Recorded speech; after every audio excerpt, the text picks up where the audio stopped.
Hi, this is Nick Weiss at Weiss Law. I want to talk about leases. Particularly, I want to talk about automatic renewal clauses in leases. These are in a lot of leases, both residential and commercial leases, that say if we get to the end of the term or 60 days before the end of the term, and no one has canceled the lease or done a notice of termination, anything like that, then the lease is just going to automatically renew.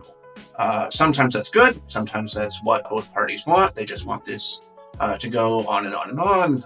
They've got a good relationship. Sometimes they don't want that. They would really like to have gotten out of that lease, before that 60-day notice for anything else there, so they can go off and do other things, particularly if you're moving, you're changing businesses, you're changing locations, etc., etc.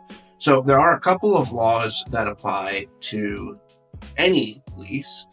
One of those is it's an interest in real property. And so we've got Ohio's statute of conveyances. It says any interest in real property, any transfer, has to be both signed by both parties and notarized by both parties in order to be valid, in order for the transfer to have an effect. And that's in any real estate interest whatsoever.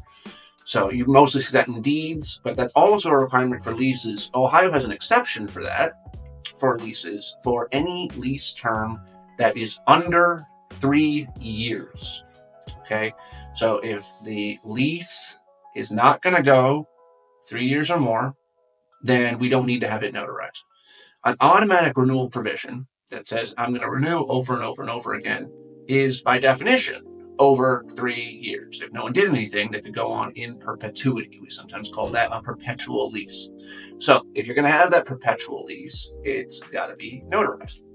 If you don't have that, if you don't have that notarization, which a lot of these leases don't, then you can hold the term to be invalid. That means that you can say, no, this did not automatically renew. This terminated after the year, after the 2 years, after whatever it is. And so I'm not bound to this agreement. I can move, or I can terminate this lease, and you can't be there anymore because the term is invalid.